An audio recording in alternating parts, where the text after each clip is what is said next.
I hope your handlebars come off your bike while you're flying down. This is Off the Record, a radio playlist where I help you discover new artists and new music. I'm here with Toria Rainey, who just released her sophomore EP, Muscle Memory. How are you today? Hello, I'm doing wonderful. I'm so happy to be here. I'm excited to gab with you. I always love to start by asking about music influences growing up. Not so much like the artists you were discovering, but who do you remember playing music around you? What were they playing? Who is that? Who is that curator for you in your life? Absolutely. My mom is a very, very big fan of 90s R&B. So like Casey and JoJo, like Boys to Men. So I've always loved a boy band, like big time. Yeah. My first concert was in Sync when I was like 4 years Ooh. old. So I've been really, really raised on a lot of just like harmonies and pop and the kinds of songs that are just like infectious. So Yeah. I think that's something that I try to bring to my music. And I remember my mom used to play, she actually was the one who introduced me to JoJo, the singer, who is Mm. like a Foxborough girl. And she's just like, that was big for me being from New Yeah. England. So I just remember thinking her voice was so unreal. And I remember my mom bought me her album and it like changed everything for me, really. It That's really just so like cool. was a big jumping off point for me because I was like, I want to sing like JoJo. So that was basically how it came to be. But Is there as a I certain... oh, go ahead. Go ahead. No, go ahead. You go ahead.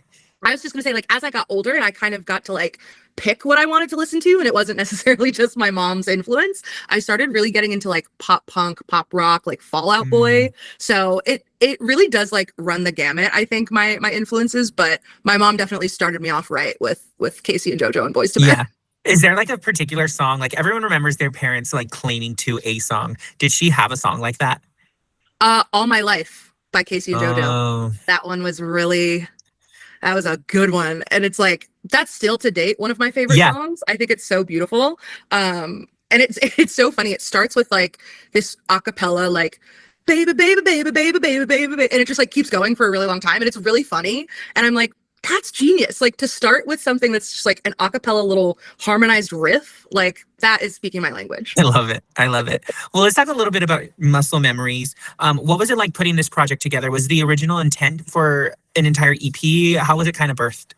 Yeah, so I basically noticed that everything that I had been writing for about a year and a half was circling kind of the same themes. And I was writing a lot about autonomy. It was like during a time in my life when I was like finding myself again after kind of having lost my way. So as everything kind of came out that I was writing, I was like, this feels cohesive. And I'm kind of interested to see what the story would be if I told them all together. So I knew I wanted to work with a frequent collaborator of mine, Tiger Darrow. She produced 4 of the 6 tracks on the EP, and I was working on this song that I like couldn't quite crack. So I took it to a friend who had produced a couple songs for me before, and he kind of helped me like nail it down, polish up the lyrics, and then ended up producing it, and that turned into Ugly Side. So Okay. I think it was really nice that it felt like a lot of the songs I had written independently. Ugly Side is kind of the one where I like polished it with my producer Jason, but yeah, I don't know. I think the first one I actually sat down to write was Bicycle Boy. Mhm.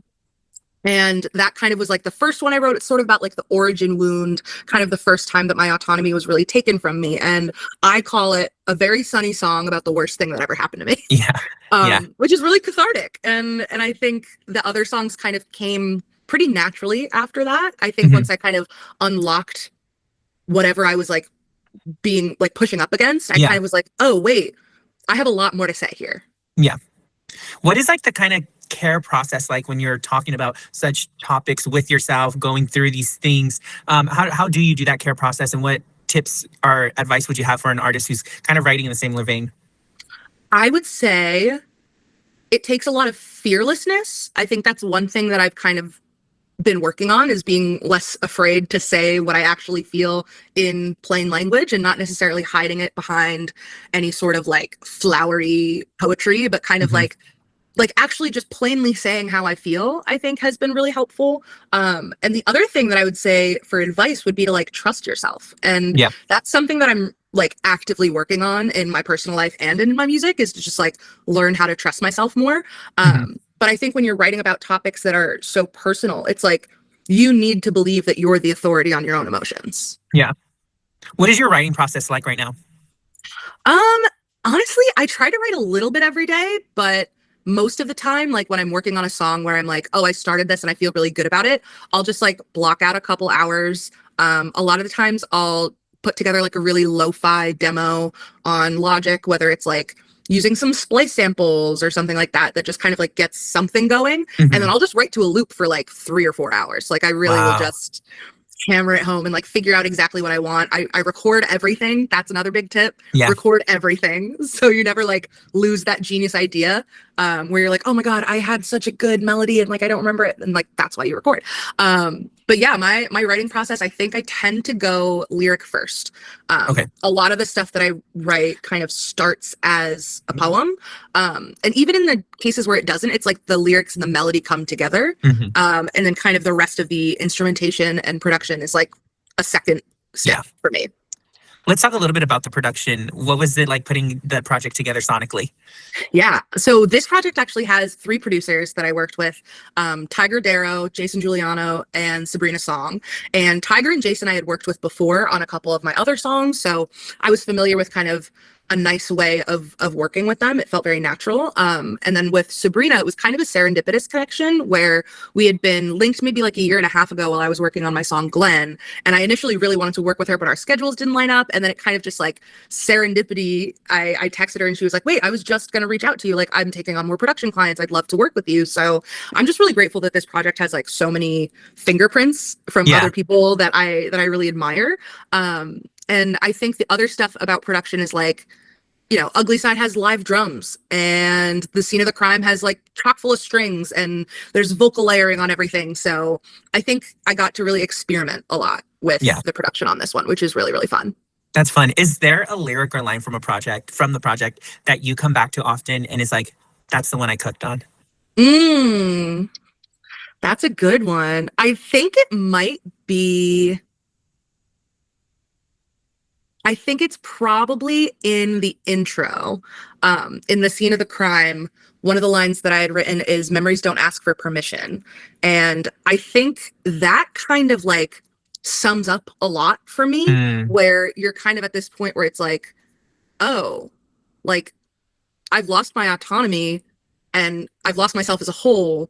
And like, if autonomy is the ability to like choose what happens to you, like what you do and what you think and where your attention goes, then like these intrusive memories that keep popping up are just another way that that autonomy has been compromised. And to me, memories don't ask for permission is just like a succinct way of talking about how even how years later, something or someone else can like still be making those decisions for you. Yeah.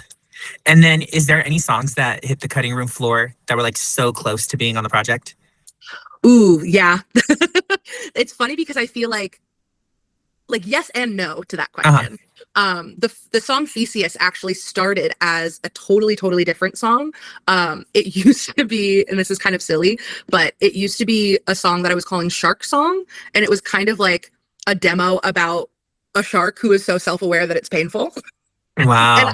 And I basically was like, that doesn't feel like something I want to put on this project. But I knew that the like first stanza and the first line of the chorus like still meant something to me. So I was like, what if I take this and I just like morph it? And I turned it into Theseus and I kept kind of that first verse and the first line of the chorus, what makes you what you say you are. And those things stayed, but all the rest got totally cut. Yeah, that's so good. What are you hoping audiences take away from the project? I think, well, so the project starts at a place of feeling like totally disconnected from myself. And throughout the EP, like each song kind of circles a different manifestation of the question of like, how do I become a kind of person whose life belongs to them again? And by the end of the project, I don't think I've really solved it, but because I don't think healing works like that, but I do think there's like a shift. So I guess I would say that I hope that people can see kind of the narrative arc of everything. And I hope that they kind of realize that the record isn't necessarily about arriving at a place that's fully healed, but it's more like taking those first steps towards it. And I also hope that people walk away with like a little bit more hope than they maybe came in with. I think one thing I'm proud about with this record is that it doesn't pretend that healing is linear. Like it doesn't say like, your past is what is authoring your future, but instead it kind of like talks about the fact that your life doesn't have to be defined by the hardest things that have Yeah. happened to you. Yeah. So yeah, I guess I just hope that people really see all of the love and intention that went into it, because I think I'm very like everything has a purpose. Like I don't make choices just to make choices. So I'm hoping that even the ones that aren't like apparent, I hope that people can still take something from and be like, oh, that was a thoughtful, interesting choice, and maybe relate to it in their own way. That's great. If this EP was to soundtrack any TV show or any movie, what would you want it to soundtrack? Ooh, that's a good one. I don't know if there's like an existing show that I can think of, but in my head, it's very like coming of age, girl moves to a new place and is like going through all of the things that have happened to her in the past, and she's like returning to herself. Like there's definitely some element of like an Odyssey type journey there, which is kind of fun. But I'm like, sonically, I don't know if it would fit with like the Christopher Nolan Odyssey that's happening. So I might not say that, but I do think it's definitely like a coming of age, like returning to yourself kind of a story. Yeah, that's awesome. Well, it's time for my favorite question. I asked you to bring 3 songs from 3 other artists, and feel free to share on why you chose these. Awesome. Yeah. So, first up, I would say Cannonball by Dora Jar. Dora Jar is one of my absolute favorite artists of all time. She is criminally underrated, and her 2024 album was life-changing. I first found her through her EP Digital Meadow, and I just like fell in love with everything that she's ever put out since then. But the song Cannonball is produced by Rostam, who is an amazing producer. He was in Vampire Weekend. He works with Clairo. He works with Charlie XCX. But yeah, he's just like stellar. So when I saw that was a combination of like my favorite producer and my favorite artist, I was like, wait, this is the best song that's ever been made. So Cannonball by Dora Jar is one. Another one is a song called All Knowing Type of Bitch by Izzy Ray. And that song is just an absolute banger. Izzy Ray is so talented. She's a collaborator of mine. So like, I'm obviously a little biased, but I do think she's the next big thing. And that song is just like telling the haters off vibes, which I really like.